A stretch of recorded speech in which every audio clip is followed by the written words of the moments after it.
nom du Père et du Fils et du Saint-Esprit. Amen. La paix de Jésus soit dans votre maison. Salut à toutes et tous.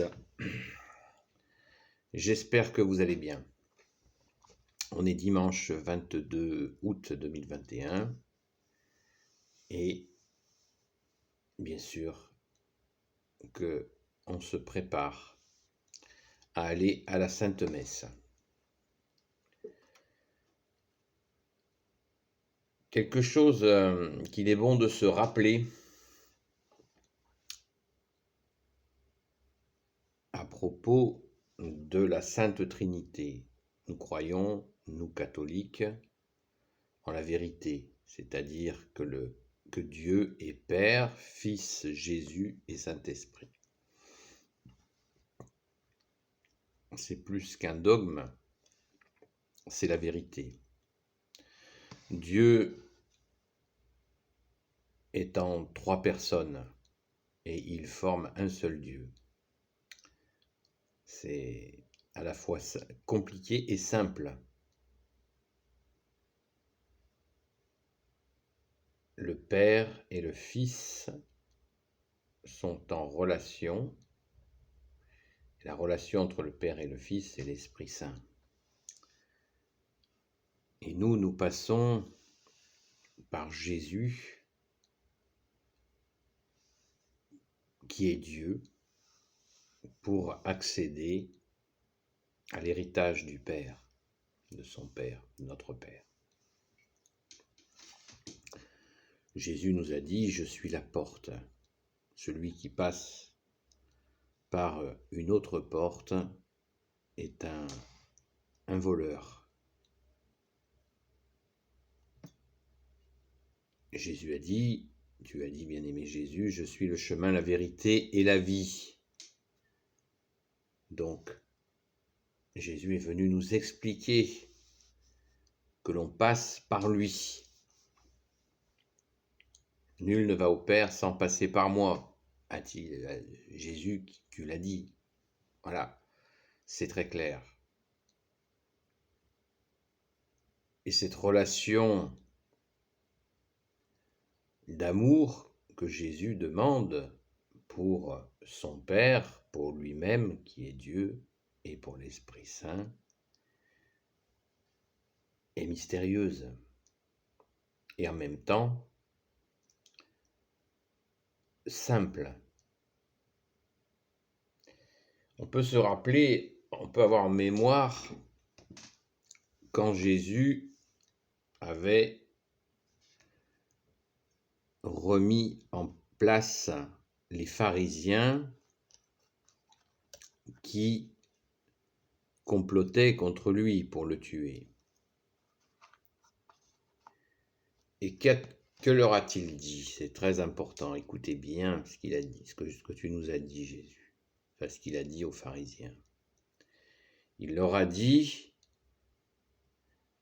eux se revendiquaient de connaître Dieu le Père, l'Éternel, selon l'appellation de l'époque, par les 10 commandements de Moïse, l'application de la loi. Voilà comment ils croyaient connaître son Père, qu'ils appelaient l'Éternel. Dieu, Jésus appelait l'Éternel le Père, son Père. Pourquoi Jésus a voulu l'appeler ainsi? Eh bien, ça paraît évident, puisqu'il est le Fils. Il est le Christ qui veut dire le Messie, le seul, l'unique Jésus, le Christ, le Sauveur, l'Emmanuel, seul Rédempteur. Donc je reviens à ce que j'étais en train de vous dire sur la façon dont Jésus a dit aux pharisiens qui voulaient le tuer, parce que Jésus en disant de lui-même qu'il se définissait comme le Fils de l'homme, il s'appelait le Fils de l'homme, et il faisait des miracles, en veux-tu, en voilà, et que ça soit un jour de sabbat ou pas un jour de sabbat,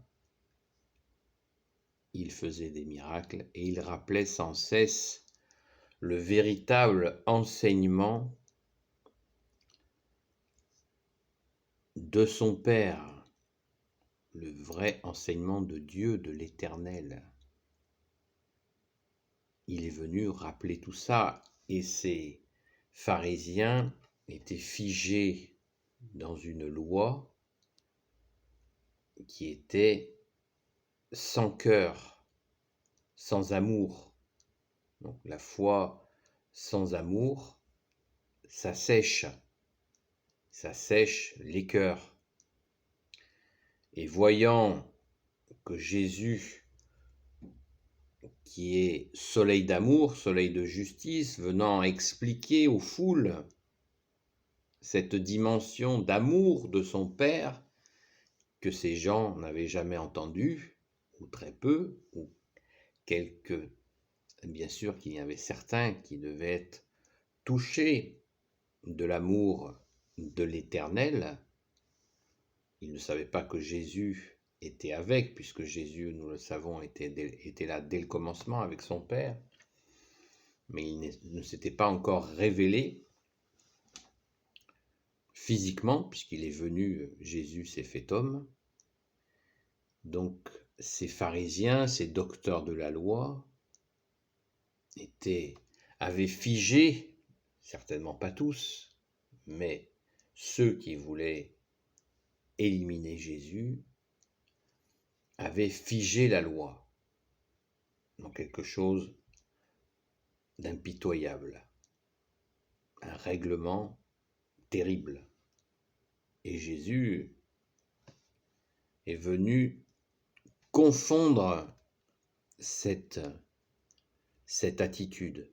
Il est venu mettre à jour cette attitude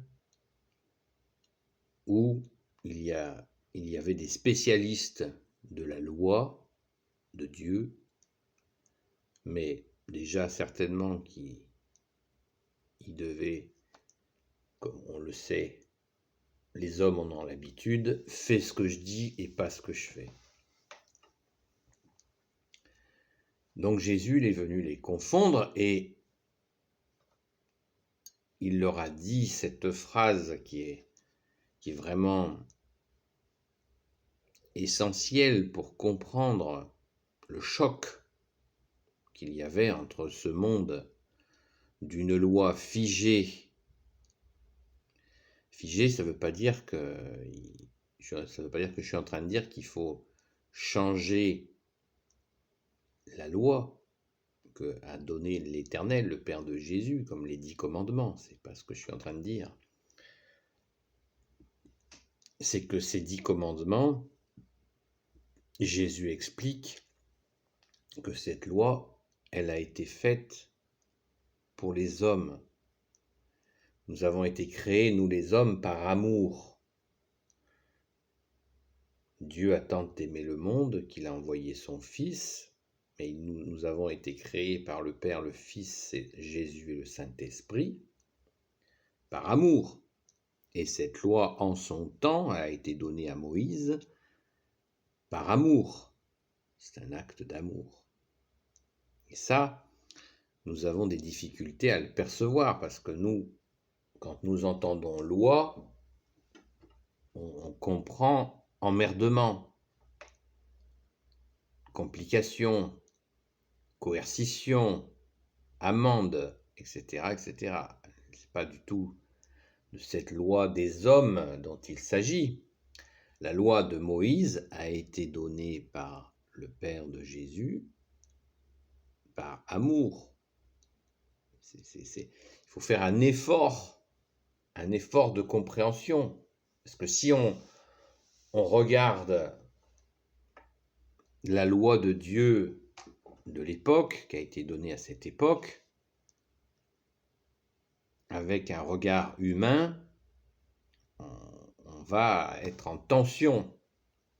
Alors que Dieu nous a créés par amour, il a forcément donné cette loi à Moïse par amour. C'est logique. Et Jésus lui-même, bien-aimé Jésus, tu as rajouté, la loi a été faite pour les hommes et non l'inverse. Vous voyez la dimension puissante d'explication d'amour, et personne n'avait expliqué la loi comme Jésus le dit, comme je suis en train de vous le dire en vous parlant de la parole de Jésus. Je ne vous invente rien, ce que je viens de vous dire, c'est la parole de Jésus. La loi a été faite pour les hommes et non l'inverse. C'est essentiel de comprendre ça. Sinon, on se bloque vis-à-vis de ce qu'on appelle la loi mosaïque, les 10 commandements, et on regarde ça comme un règlement qui cherche à nous cadenasser, comme ça se fait en ce moment avec les lois humaines. Voilà. Et les hommes ont toujours une méfiance des lois parce qu'ils ont tellement l'habitude que des petits malins qui prennent le pouvoir commencent à faire des lois au kilomètre, à la mitrailleuse, des lois,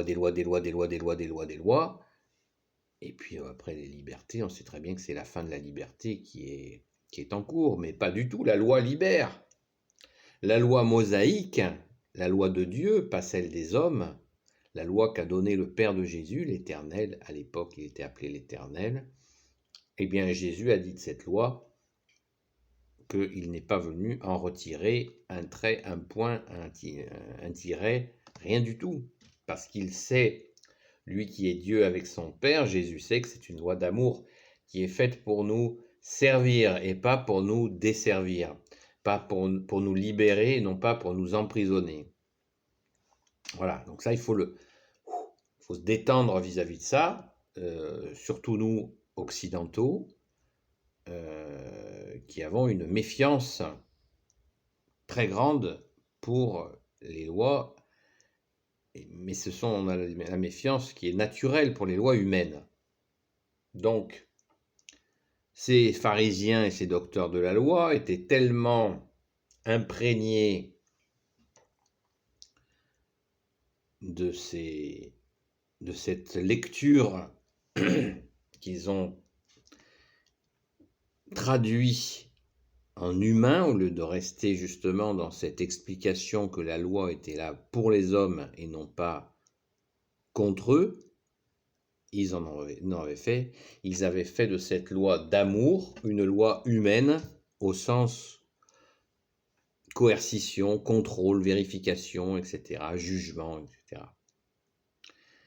Qu'à force de jugement, de contrôle, de vérification et d'interprétation humaine de cette loi, eh bien, ils se sont complètement éloignés de Dieu le Père, l'Éternel, le Père de Jésus, notre Père, que le Père a envoyé son Fils pour leur faire une explication qui a coûté très cher puisque Jésus a dû donner sa vie. Mais il est ressuscité. Amen. Et Jésus les a confondus dans cette attitude.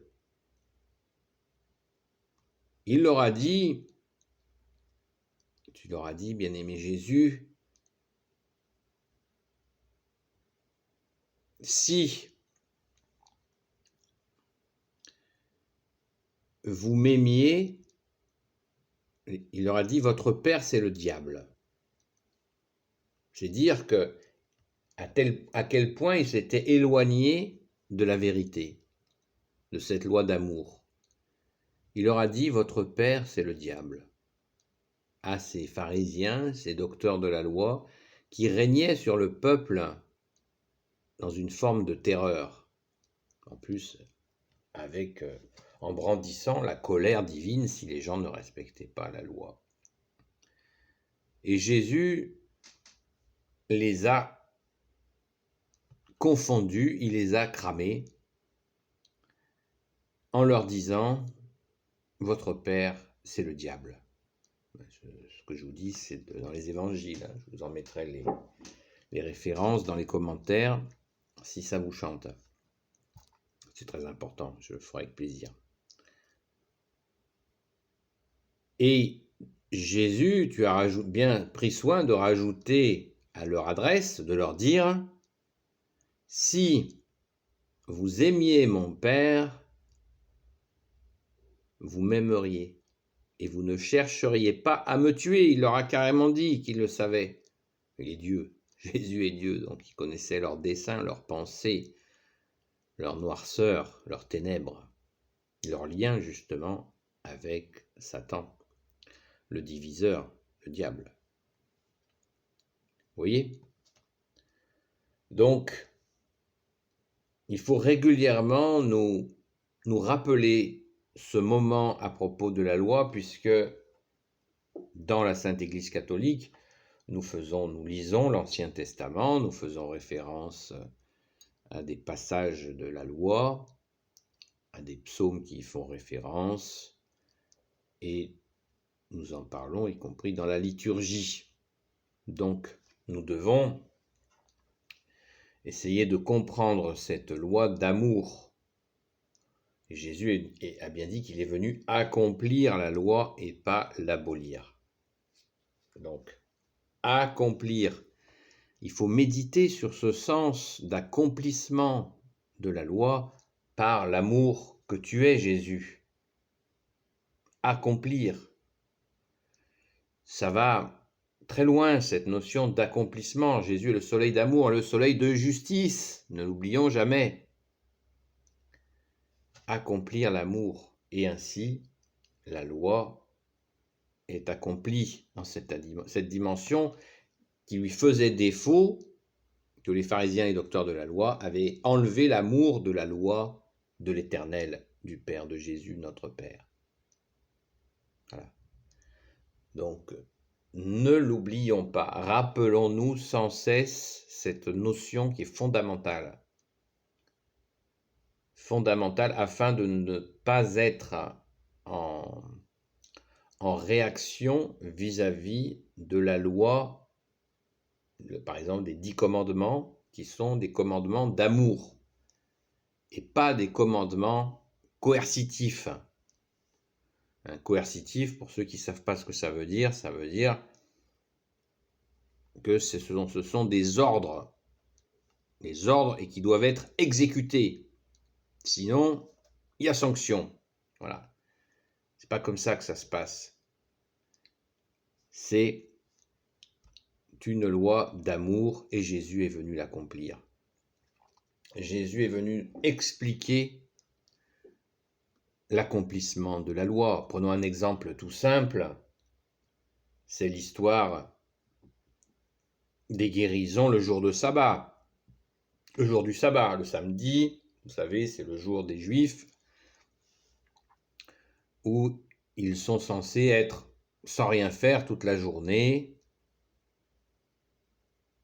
pour ne penser qu'à l'Éternel. Et Jésus, le jour du sabbat, était au temple.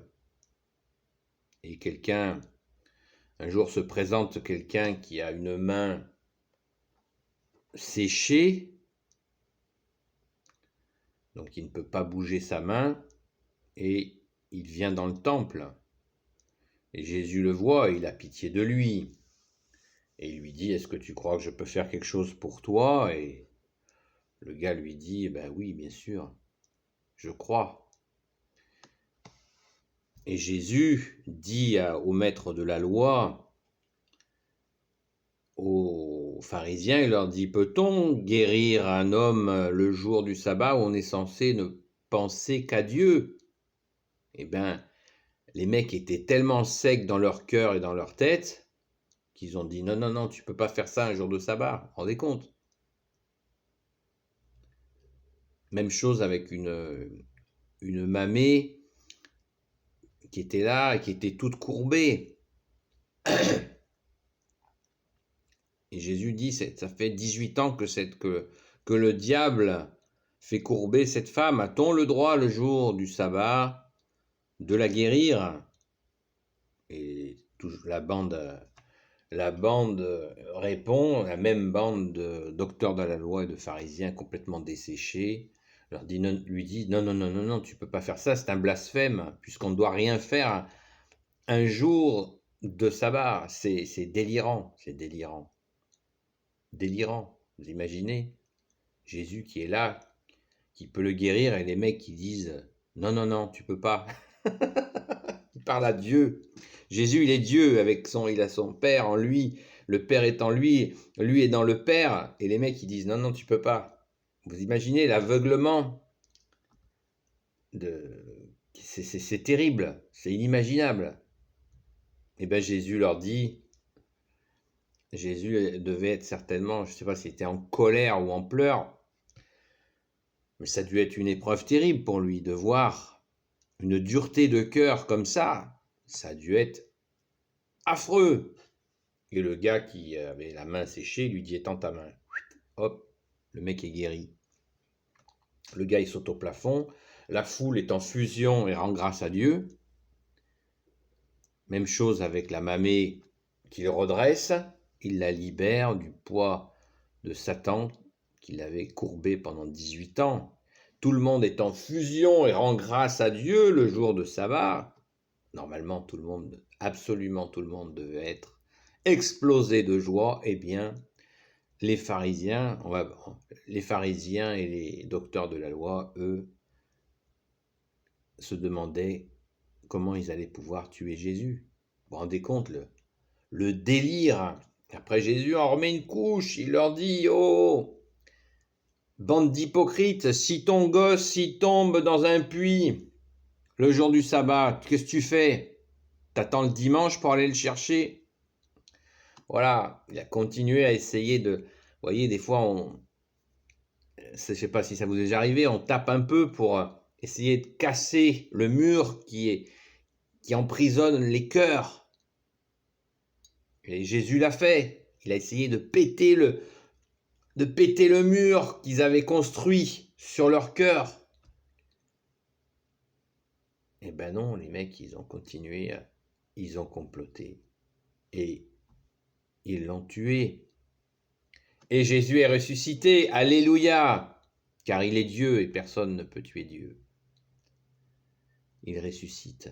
Jésus, tu es Dieu, né de Dieu, lumière, né de la lumière, vrai Dieu, né du vrai Dieu, alléluia. Voilà les amis, ce que j'avais envie de vous dire ce matin. Vraiment, pensons régulièrement à cet aspect d'accomplissement de la loi, comme l'a résumé Jésus par les 2 commandements d'amour qu'il a donnés, mais c'est pareil, commandement, on entend commandement comme un ordre. Oui, c'est un ordre, mais un ordre d'amour.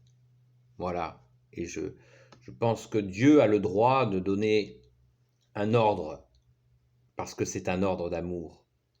Premier commandement, d'aimer Dieu, son Père, de l'aimer Dieu, lui Jésus qui est Dieu, d'aimer l'Esprit Saint de tout son cœur, de toute son âme, de toutes ses forces, de toute sa volonté, de toute son intelligence. Et le 2e commandement, vous le connaissez, aimez-vous les uns les autres.